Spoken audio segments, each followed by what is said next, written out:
Bom dia, senhores conselheiros, senhora conselheira, senhor procurador, senhora Silvana, dou bom dia a todos.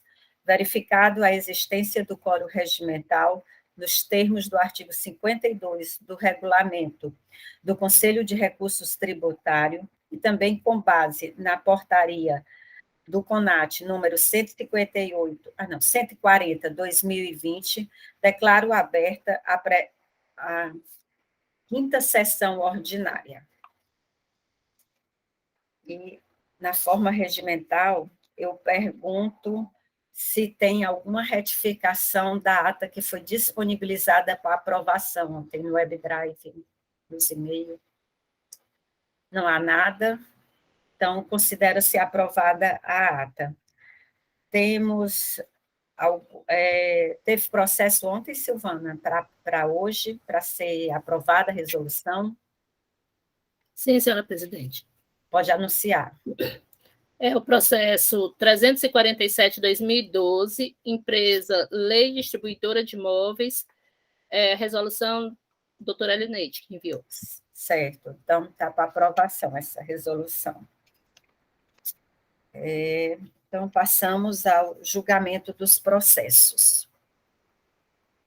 Os dois primeiros processos, na ordem, eles são semelhantes, tratam de crédito indevidos, um exercício de 2014, o outro de 2013, mesma empresa, e aí eu vou anunciar os dois juntos, o doutor Renan fará o relatório e o doutor Lúcio seguirá. Estão de acordo, senhores? Perfeito. Perfeito? Por mim, tudo bem, presidente. Então, ótimo.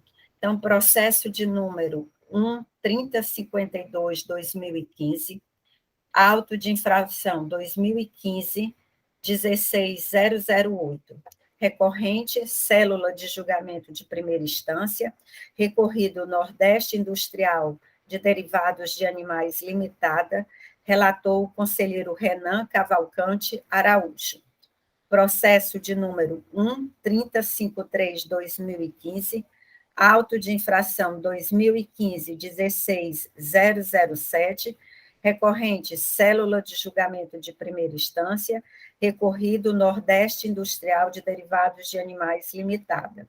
Relator o conselheiro Lúcio Gonçalves Feitosa. Com a palavra o doutor Renan e o doutor Lúcio fará suas observações no final.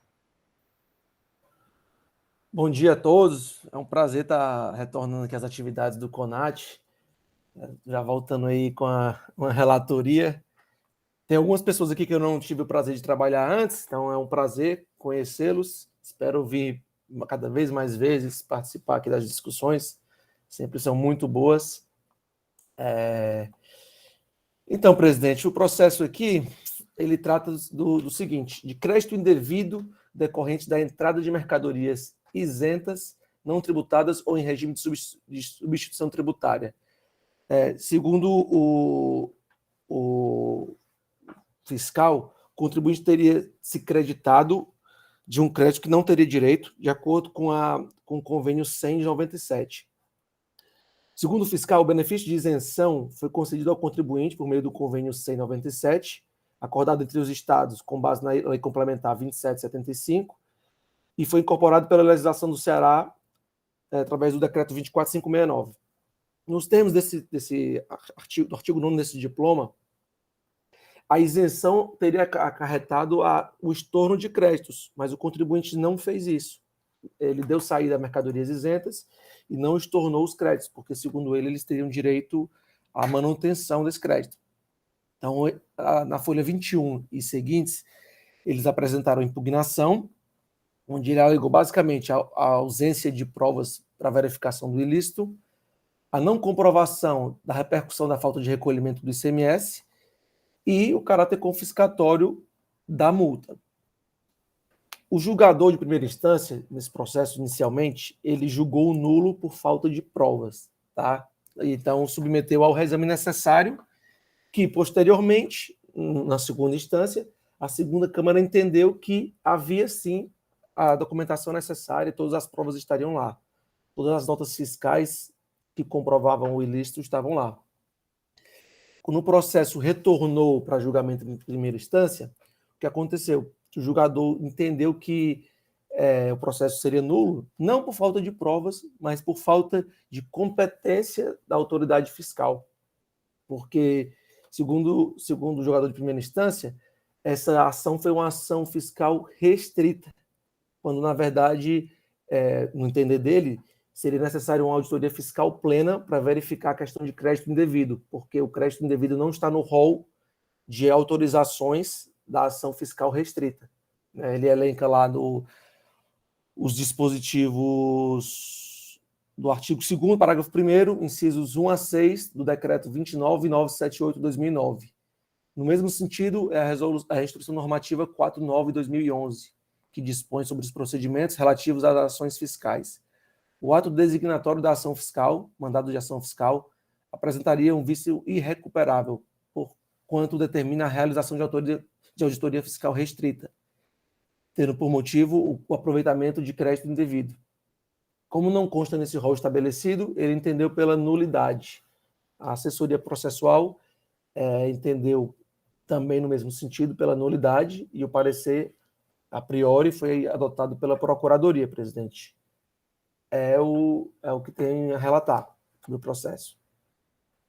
Obrigada, doutor Renan, pelo relato conciso. Eu passo a palavra ao doutor Feitosa, para que possa fazer, doutor Lúcio Feitosa, para que possa fazer suas observações referente ao seu processo. Bom dia, senhora presidente, senhor procurador, conselheira e demais conselheiros, senhora Silvana. Bom, eu só vou pontuar algo a mais, porque o relato do doutor Renan foi preciso, nossos processos são idênticos. Só pontuar que a assessoria, no primeiro momento, né, no seu primeiro pronunciamento, ela pediu a revisão, né, a modificação da decisão da primeira instância, mas quando foi para a segunda turma, que é a nossa, né, voltou e ela já pugnou também novamente pela nulidade também, né. É só essa observação, o resto não tem nenhuma diferença de um para o outro. Obrigada, doutor Lúcio. E agora, na forma regimental, com a palavra o doutor Biratã. Bom dia, senhora presidente, senhores conselheiros, Silvana. Bom dia. Ao invés de seguir aqui o parecer, eu vou aproveitar a decisão aqui de primeira instância, porque ela traz os dispositivos legais. É importante que a gente faça a leitura deles, né? Já que o julgador, ele, baseado nos dispositivos legais aqui citados pelo julgamento, que eu vou fazer já a leitura, ele entende que a ação fiscal aqui seria nula, porque esse tipo de lançamento de crédito indevido não caberia aqui numa ação fiscal restrita. E o parecer, ele basicamente, ele confirma, né? Assim, na verdade, o parecer ele nem adentra muito, não se aprofunda. Na verdade, ele meramente se atém ao que o julgador singular expõe, sem nenhuma consideração a mais. Então, ele se limita, na verdade, a acatar o entendimento singular. Então, para isso, eu estou aqui pegando o julgamento, já que ele cita aqui, no caso, o artigo 2º, parágrafo 1º, incisos 1, acerca do decreto 29.978/2009. Bom, inicialmente, eu entendo aqui que houve uma interpretação equivocada aqui do julgamento singular em relação a essa questão da competência, Porque, assim, qual é o raciocínio aqui do julgador? Né? Ele, citando esses dispositivos, primeiramente, não é só fazendo uma abordagem, esse decreto aqui, 29.978, ele trata aqui de diferenciar a competência do auditor fiscal adjunto, né? Porque tem essa questão aqui na Fazenda, aí é uma questão histórica, né? Que eu não vou nem entrar, mas tem essa questão do auditor fiscal adjunto e o outro auditor fiscal que teria, digamos assim, pleno, né? Que teria uma competência maior. Então, aqui esse dispositivo, o artigo 2º, através do parágrafo 1º incisos, ele aborda aqui, aí dentro desse contexto do auditor fiscal adjunto, ele diz que essas ações fiscais restritas poderão ser exercidas pelo auditor fiscal adjunto, né? E aí tem um aspecto aí interessante que eu acho que aí não sei se os relatores estão a par, talvez alguém da Fazenda possa até esclarecer. Acho que nesse caso, inclusive, a ação não foi nem por auditor fiscal adjunto, né? Acho que essa ação fiscal foi exercida até por outro auditor que não adjunto, salvo engano. Não sei se o pessoal da Fazenda pode confirmar esse aspecto, né? Doutor Biratã, auditoria plena, da SESEC, auditor fiscal de competência plena. Pronto. Então, assim, primeira observação que a gente faz é em relação a esse aspecto, né? Que é um dispositivo que trata da questão da competência do fiscal adjunto, auditor fiscal adjunto. Então, primeiro aspecto, essa ação, ela foi exercida, né, foi realizada com o auditor lá do SESEC, que eu não sei se a Cefaz chama auditor pleno, não sei exatamente qual a denominação, mas, ou seja, em tese, ele teria até muito mais competência aqui para poder, vai além da competência do auditor fiscal adjunto. Né? Então, o primeiro aspecto. E, assim, a própria leitura aqui, eu acho que também a interpretação, fora esse aspecto aí, que eu acabei de citar, que foi confirmado aí pelos alguns conselheiros, pela própria presidente, a própria interpretação, a nosso ver, desse dispositivo aqui citado, se mostra equivocado. Primeiro, ele faz cita aqui, transcreve o dispositivo, dá um destaque para alguns termos, e ele diz o seguinte, olha, no caso, vê-se que o lançamento do crédito tributário decorrente de aproveitamento indevido de crédito, dá um destaque aqui, motivo do ato designatório, não está elencado no rol de ações fiscais restritas, né, citados aqui nesse dispositivo legal. Primeiramente, o que a gente observa aqui é que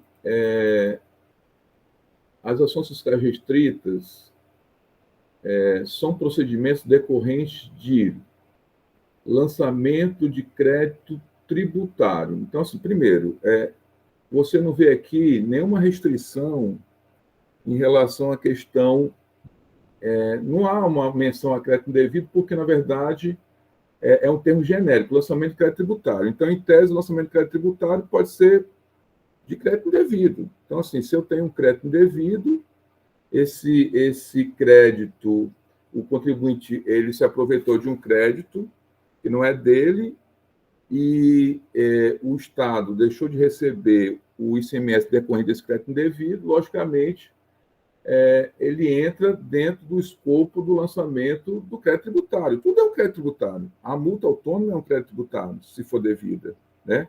O ICMS é um crédito tributário. Então, a forma, se foi crédito indevido ou não, isso aí não é importante.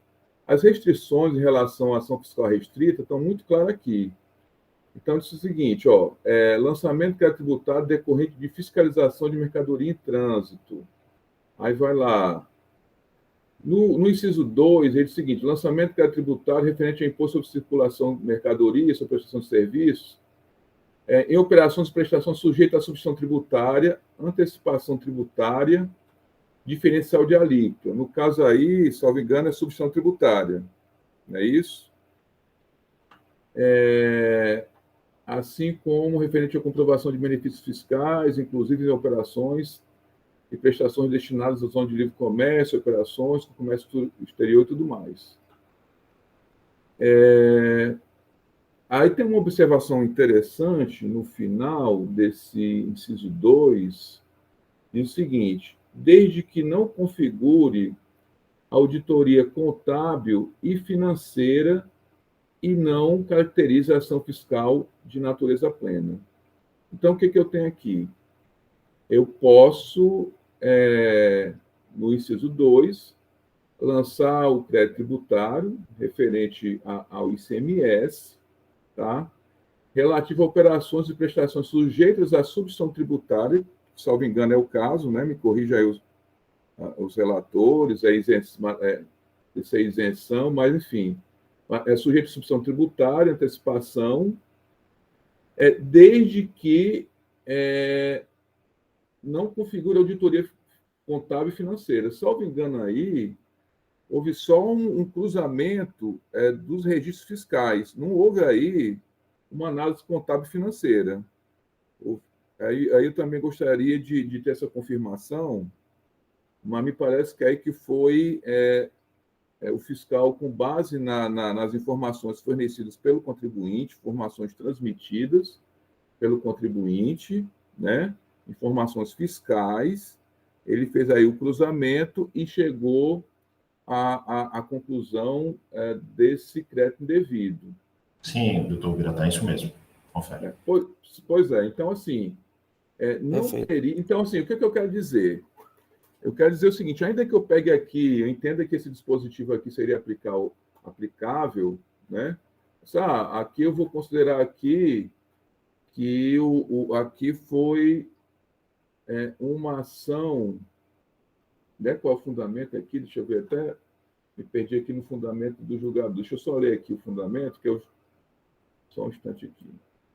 É o seguinte: vê-se que o lançamento de crédito tributário decorrente de aproveitamento indevido, primeiro, não há aqui nada que possa se concluir esse raciocínio aqui do julgador. Destaque-se também a respeito da questão da Instituição Normativa número 49/2011, que dispõe acerca dos procedimentos relativos ao desenvolvimento das ações fiscais e que também reporta as possibilidades de lançamento decorrente de ação fiscal restrita, o artigo 1º, parágrafo 1º, inciso 2, da referida instituição normativa estabelece que a ação fiscal restrita tem por objetivo constituir crédito tributário decorrente de infração à legislação tributária, nos termos do inciso 2 a 6 do parágrafo 1º, ou seja, apenas uma remissão a esse dispositivo. Então, veja bem, objetivo constituir crédito tributário. Então, a amplitude aí é grande, decorrente das infrações à legislação tributária, nos termos do inciso 2 a 6 do parágrafo 1º do artigo 2º do decreto 29.978. E a gente observa aqui que não há nenhuma restrição. Qual é a restrição aqui? A restrição é se, pelo que eu estou aqui observando, se fosse um lançamento do crédito tributário, aí pode ser crédito devido a qualquer outro tipo de lançamento, que passasse por uma auditoria contábil e financeira. Tá? Porque aqui esse lançamento de crédito tributário do ICMS e operações de prestação sujeita à substituição tributária e antecipação, diferencial de alíquota, ela pode, inclusive, ser feita, sim, né, numa ação fiscal restrita, sem o termo de início. E aí, a outra pergunta que eu faço é o seguinte: houve lavratura aí, foi termo de intimação, não houve termo de início, de fiscalização, porque dos aspectos aqui que, inclusive, diferencia muito essa questão de, porque, salvo engano, a auditoria fiscal restrita não precisa do termo de início, não é isso? Então, assim, nesse caso, não sei nem se houve o termo de início ou não. Aí eu queria também... Não estou localizando o termo de início, só mandado de ação fiscal e termo de intimação. Né? Acho que não tem o de início, não. Pronto. Mas, assim, o que eu quero dizer, assim, E aí, uma conclusão eu chego, que, na verdade, esse crédito indevido ele pode ser apurado porque ele faz parte, né? É uma espécie do gênero crédito tributário da Fazenda. E se a gente for analisar a restrição aqui, a nosso ver, do inciso 2, ela é uma restrição relativa à auditoria contábil e financeira. Então, assim, há a possibilidade de você fazer esse lançamento do crédito tributário, decorrente de prestação sujeita à substituição tributária e antecipação, até porque eu acho que aí é uma questão muito técnica, muito interna aí da Cefaz, mas eu creio que essa questão da substituição tributária e antecipação, ela deve até ter sido incluída aqui na questão da ação fiscal restrita, porque ela tem, hoje, a Cefaz ela tem um controle de dados, de registro na fronteira, né, de antecipação, que permite que essa coleta de dados, que essa auditoria seja feita sem exatamente você precisar de uma auditoria contábil financeira. Então, com os dados fiscais fornecidos, transmitidos, você aí já pode chegar a uma exigência desse crédito tributário, né? Então, assim, isso aí permitiria que fosse a ação fiscal desenvolvida de forma restrita nos termos da legislação. Então, assim, esses são os aspectos que eu pude analisar. Não cheguei a conversar com ninguém da Fazenda, né, da Secretaria da Fazenda, porque muitas vezes a gente vai, como eu comentei no início da semana, né, antigamente nós tínhamos o processo, nós analisávamos os pareceres, julgamentos, e muitas vezes nós íamos trocar ideias até com algum auditor, algum aspecto que nos suscitava algum tipo de dúvida, até para a gente chegar aqui já com uma posição mais assim aprofundada sobre a questão. E os processos hoje são pautados pela nova forma do virtual, né, pela portaria, e muitas vezes a gente vai analisar já quando o processo já tá na véspera do processo entrar em julgamento. Mas assim, o que eu pude observar, e aí, logicamente, eu gostaria de ouvir os conselheiros, aí, nesse caso, principalmente, assim, digamos assim, os auditores, né, aqueles que são egressos da auditoria, até para que eles também dessem seu depoimento em relação a esse aspecto, mas, assim, a compreensão que eu tive é que esse entendimento do julgador singular está equivocado, né? Então, assim, eu não vou adentrar em outros aspectos de mérito, porque, assim, acho que a gente tem que inicialmente se ater a esses aspectos de nulidade, até porque se ela for rejeitada, o mérito seria no segundo momento e o processo teria que retornar para o novo julgamento. Então, assim, são essas questões que eu gostaria de deixar aqui, colocar para os senhores analisarem. Então, senhora presidente, inicialmente são essas questões que eu gostaria de manifestar. Obrigado. Obrigada, doutor Biratã, pelas observações e pela manifestação. Eu coloco o processo em discussão. Doutor Manuel Marcelo, com a palavra. Bom dia a todos. É um assunto interessante e já tivemos passado, né, discussões mais acaloradas com relação a essa questão da competência. E aí, falar de competências, voltei aqui à legislação, que na época era tratada pelo artigo 813, 812, 813 do decreto. Posteriormente, o decreto 29.978 de 2009, que tratou dessa matéria. É interessante nesse processo, primeiro, a auditoria foi realizada por um auditor de competência plena, então, com ato designatório, esse ato designatório eu identifiquei aqui, na verdade, é um mandato de ação fiscal em que envolve,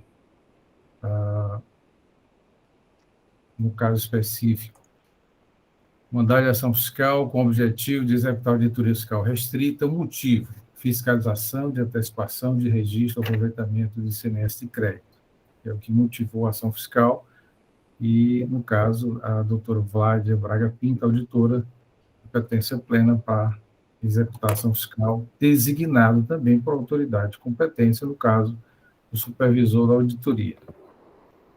Então, é o primeiro passo, cumprir essa formalidade, né, do ato designatório, por alguém de competência para designar e alguém para exercer para atividade, no caso, uma auditoria de competência plena.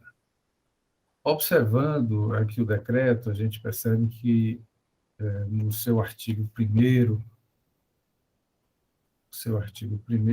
ele fala que constitui competência plena a atribuição para os servidores do grupo TAF, e aí considera-se, e depois define o que é ação plena e ação restrita.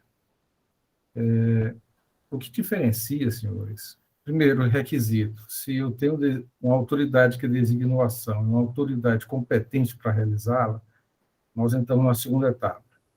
Que tipo de ação? Que motivou aquela ação? Aquela, no caso específico, para verificar a antecipação do crédito do ICMS.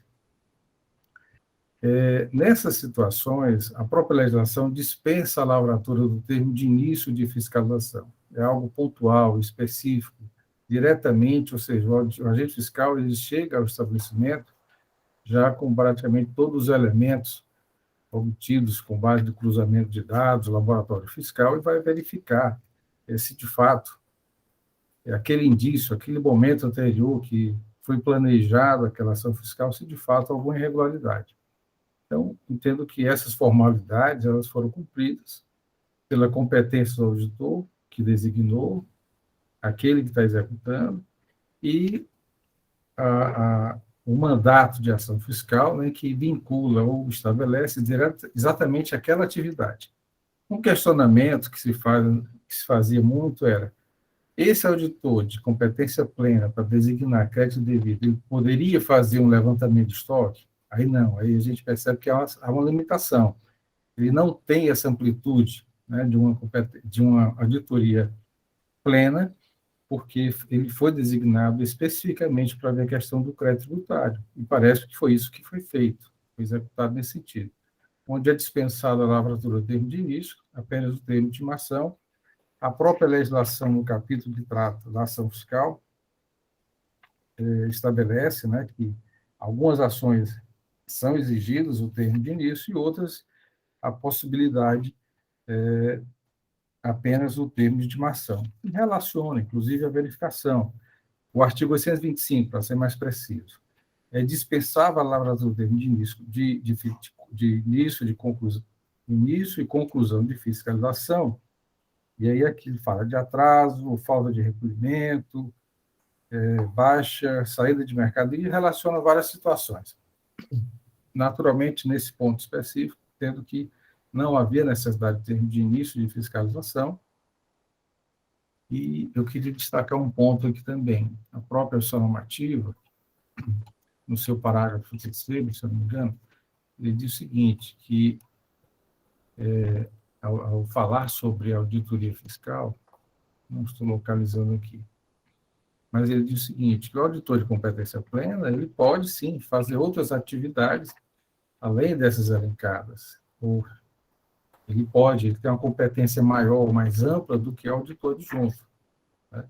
O auditor adjunto, ele relaciona-se quais as atividades que ele pode fazer para constituir o crédito, mas o auditor de competência plena, que é o caso, é mais ampla, mais abrangente, inclusive aquelas atividades envolvidas pelo auditor adjunto. Eram essas considerações iniciais, presidente, para ajudar nos debates.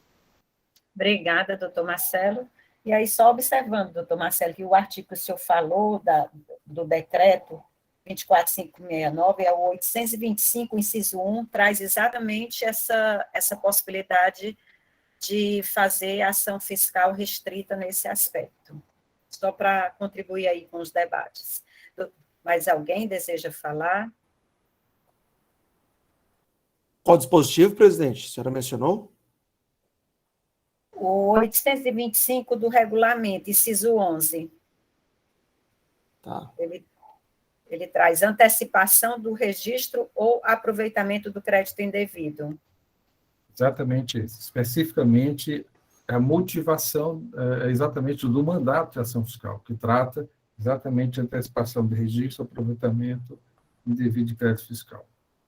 Eu acho importante aí a competência do agente, no caso, da auditoria, do auditor pleno, e do mandato de ação fiscal.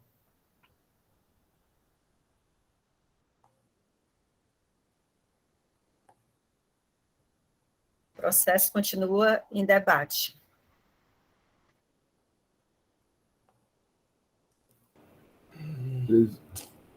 Doutor Henrique, com a palavra. Não, tudo bem, desculpa. Bom dia, presidente. Bom dia, conselheiros, doutora Silvana, doutor Biratã. Só corroborando um pouco com o que o doutor Marcelo aqui já colocou, né? Já fez uma explanação aqui bem, digamos assim, bem completa sobre o assunto, né? O doutor Marcelo tem uma experiência muito grande na casa, né? Já passou pelo trânsito, já passou pela auditoria, já foi coordenador da fiscalização, então conhece bem essa parte aqui da auditoria, dos mandatos de ação e das competências, né? E assim, no meu entender, a diferença, né, da auditoria fiscal plena, como já colocado, é que a ação fiscal plena você pode ver tudo, né? Você tá ali com a documentação do contribuinte e qualquer infração que você venha detectar, né, você pode fazer qualquer tipo de verificação, né? Você trabalha no antecipado, você trabalha na ST, você trabalha no crédito indevido, na falta de recolhimento, você pode trabalhar na parte contábil, né, de estouro de caixa, você pode trabalhar no estoque, como colocado, então é uma ação sem limitação, né? Por isso que você tem um termo de início, onde é apresentado toda a documentação, e o fiscal vai desenvolver seu trabalho com base nas informações da Cefaz, mas ele tem a total liberdade para poder, digamos assim, constituir quaisquer crédito tributário, né? Já a ação fiscal restrita, como bem colocado pelo doutor Marcelo, ela é vinculada a pontos específicos, né?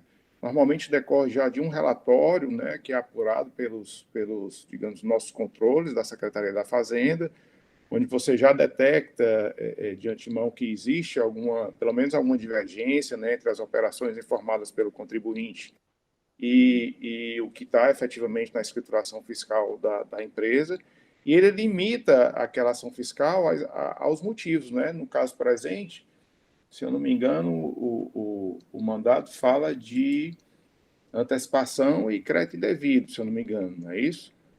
O relator, por favor, me corrija se eu estiver errado. Então, um segundo, abrindo aqui o termo. Então, assim, ele limita a ação fiscal a esses dois pontos que foi colocado aqui no motivo, eu acho, né? Eu já tinha visto esse documento, mas eu não estou com ele em mãos. Fiscalização de antecipação de registro ou aproveitamento indevido de crédito. Pronto. Tá, as folhas 11. Pronto. Então, assim, o que eu acho que não poderia, nesse caso, é extrapolar essa limitação. Ele não poderia chegar aqui, por exemplo, com estouro de caixa, não poderia chegar aqui com a diferença de estoque, embora ele tivesse acesso a essa documentação. Ele teria que se limitar ao motivo desse mandado, né? E eu entendo que todas as formalidades foram atendidas aqui no caso, né? Inclusive, como bem colocado também, ela não necessita de um termo de início, né? Mas foi emitido o termo de intimação, né? Solicitando a documentação. E eu entendo que esse motivo realmente da nulidade, eu já antecipando aqui o meu posicionamento, eu não concordo com o que foi colocado aqui pelo julgamento e pelo parecer da assessoria processual tributária. Seriam essas as minhas considerações, senhora presidente. Obrigada, doutor Henrique. Doutor Biratã deseja falar. Em sequência, eu passo a palavra ao doutor Robério.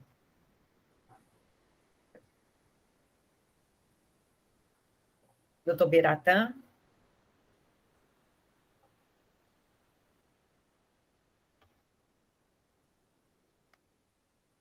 Eu acho que trava... Ah, não, está aqui, doutor Biratã. O seu áudio está desligado, doutor Biratã. Eu perdi a conexão rapidamente. Hoje não foi problema da bateria, não. Foi a conexão mesmo que... Foi internet. Porque agora eu estou ligado direto aqui na energia, porque a gente deixa desligado para não deixar a bateria acostumada, né? Mas aí o jeito é deixar ligado direto. Bom, eu gostaria só de fazer o registro, acrescentando aquele meu comentário, que eu achei muito oportuno essa citação desse dispositivo legal aí que a presidente nos lembrou, né? Porque eu acho que aí ela, de alguma forma, ela elide essa questão, né? Deixa eu só aqui, novamente, fazer menção aqui, o artigo 825 do decreto 34.505, quer dizer, dada, né? Redação dada aqui pelo 2021, inclusive. Inciso Né? 11. É o inciso 11, que diz, serão emitidos somente o MAF e termo de intimação, ou seja, quando você fala emitir somente o termo de intimação, já dá a entender o seguinte, ó, aqui não é uma auditoria fiscal ampla, até porque você pode emitir um termo de intimação.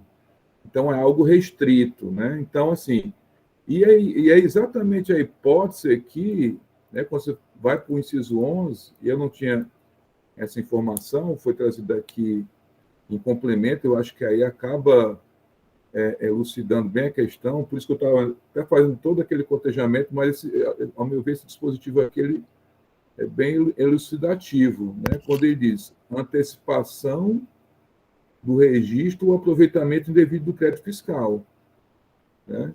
Então, aí que é a hipótese aí da autuação fiscal. Então, a meu ver, isso aí, essa norma, esse dispositivo esclarece bem a questão. Era só esse acréscimo, na verdade, só corroborando, senhora presidente. Obrigada, doutor Biratã. Doutor Robério levantou a mão. Com a palavra, doutor Robério. Presidente, eu já fiquei satisfeito pelos debates. Ficou? Tudo bem. Procede. Doutora Ana Carolina, com a palavra. Bom dia a todos. Bom dia. Eu estava construindo aqui meu raciocínio no seguinte aspecto. Quando o julgador ele cita o artigo 2º, parágrafo 1º do decreto. Eu entendo que esse parágrafo 1º, ele não pode ser interpretado isoladamente. Ele tem que ser interpretado junto com o CAPT, que trata da competência do auditor adjunto. Então, o legislador traz um recado para o adjunto. Adjunto, você só pode atuar nessas matérias que estão aqui elencadas, dentre as quais não se encontra aproveitamento devido de crédito. Mas, na presente situação, a autoridade designada tem competência plena. Então, assim, eu não vejo vício nesse mandado de ação fiscal por esse motivo. Mas não se inclui na competência do adjunto aproveitamento devido de crédito com base nesse 825. Me corrija se eu estiver errada, mas aqui está dizendo que esse inciso 11, ele foi acrescentado por um decreto de 2004. Então, por qual razão uma instrução normativa de 2011 e um decreto de 2009 não trouxe aproveitamento devido de crédito? É só para contribuir com os debates, mas eu estou de acordo com o entendimento dos doutores Henrique e Manuel Marcelo, que nesse caso está sanado porque a autoridade designada tem competência plena. E esse artigo 2º do decreto trata de competência. Só informando assim. Só se alguém quiser. Só informando, doutora Carolina, aí para contribuir, o decreto das competências só atribui 6 possibilidades ao 6 possibilidades, dentre as quais não se encontra aproveitamento devido de crédito. O decreto 24569, que trata da ação fiscal restrita, ela traz 12. Os outros 3 só são de competência do auditor fiscal de competência plena. Mas esse inciso específico, o 11, ele foi acrescentado, pelo menos eu tenho essa informação aqui, pelo decreto 27.425 de 2004. Então, esse decreto que a gente trata aqui, o 29.778, ele é posterior. Uhum.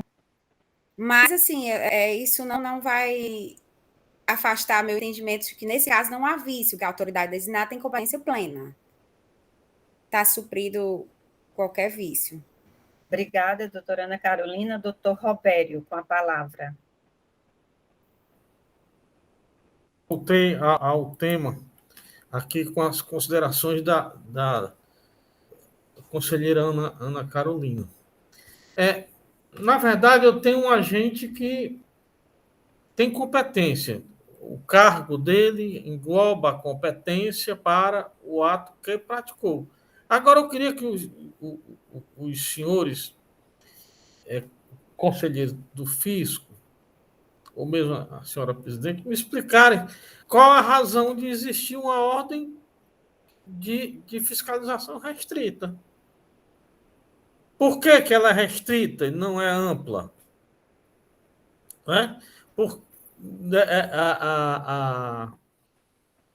Me causa estranheza isso. Se ele tinha competência plena, por que a ordem a ele não foi para exercer a fiscalização plena? Mas eu vi que o doutor Manuel Marcelo está ávido para me justificar isso aí.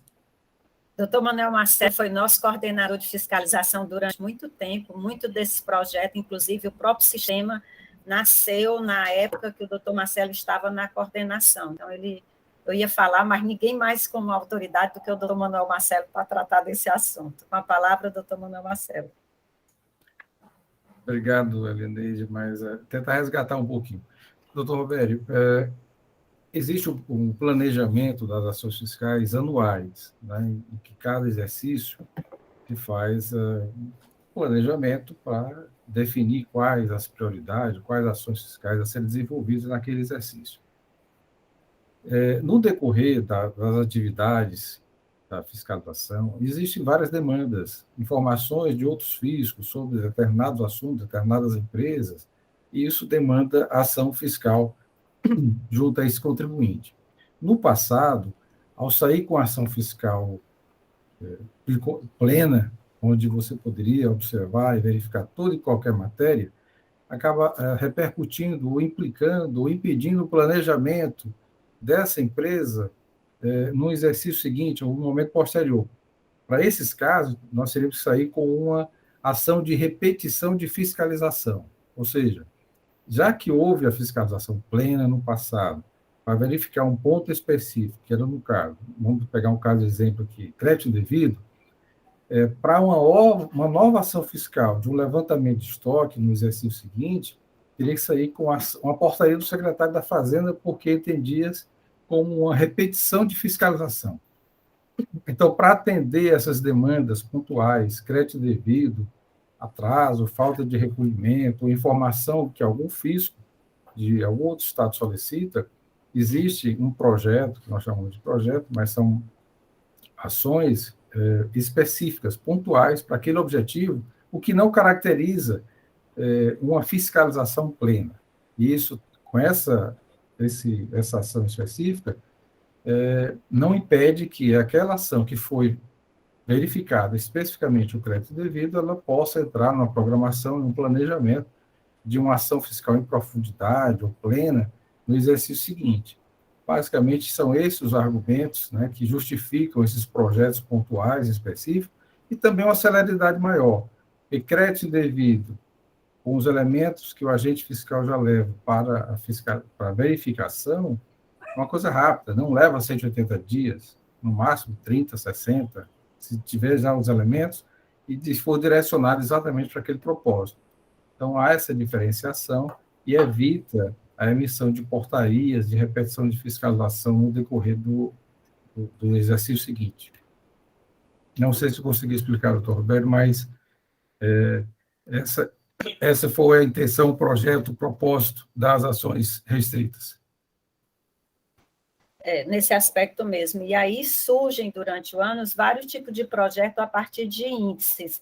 E aí evita-se que faça-se ações fiscais, onde o auditor é obrigado, quando ele pega uma plena, ele é obrigado a verificar tudo, porque ele tem que passar por um checklist, por uma demonstração, relatórios que são apresentados à gerência, que são enviados para a coordenação. Nesse caso específico, ele vai só naquele ponto do projeto ou do pedido de informação, quando decorrente de outros estados. No caso, era um projeto.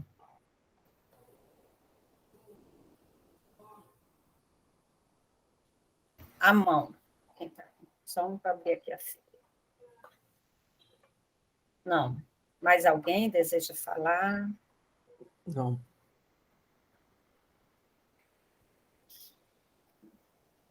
Posso dizer que o processo já está maduro para votação? Diante do silêncio. Doutor Renan? No meu entendimento, sim, presidente. Sim. Obrigada, doutor Renan. Então, eu vou colocar o processo em votação. Como valendo os dois processos, no caso, né? Porque é o senhor, em sequência, o doutor Lúcio, doutor Renan. Como vota no processo? Presidente, eu vou votar pela não existência da nulidade, no caso, determinando o retorno para a primeira instância, tendo em vista que, conforme a Instituição Normativa 49/2011, né, ele poderia lançar o crédito tributário referente ao ICMS, e o ICMS, querendo ou não tem como ele verificar, por exemplo, se o ICMS foi recolhido corretamente ou não, sem verificar crédito e débito. E foi exatamente o que ele fez. Ele verificou se o crédito está correto, né, considerando o dispositivo 825, né, que deixa claro que as ações restritas, elas podem... 825, né, presidente? A senhora tinha mencionado? 825. Inciso 11. Inciso 11. Pronto, ele mostra, ele deixa entender que, de fato, poderia ser feito através de uma ação restrita, e considerando que o fiscal se ateve estritamente às implicações e os reflexos do recolhimento de ICMS, né? Ele não se estendeu numa auditoria, ele não verificou estoque, não verificou nada do tipo. Eu entendo que, nesse caso, especificamente, não houve nulidade. Então, no caso, teria que haver o retorno para a primeira instância. Obrigada, doutor Renan. Como é que vota doutor Lúcio? No seu processo e no do doutor Renan? Senhor presidente, eu acompanho o relator no processo dele, e no meu processo também o voto é semelhante. Voto pelo o retorno para a primeira instância, não reconheço da nulidade do processo. Obrigada, doutor Renan. Doutor Robério? Senhora presidente, eu vou abrir divergência pela manutenção do julgamento de primeiro grau. Obrigada, doutor Robério. Como vota doutor Manuel Marcelo? Com os relatores. Obrigada, doutora Carolina. Presidente, eu voto com o relator, mas não sob o fundamento de que numa restrita pode ter como motivação o aproveitamento devido de crédito, porque nesse caso a autoridade designada tem plena competência. Certo. Mas no sentido também de afastar a nulidade e retornar para julgamento do mérito, em primeira instância. Obrigada, doutora Carolina. O doutor Henrique?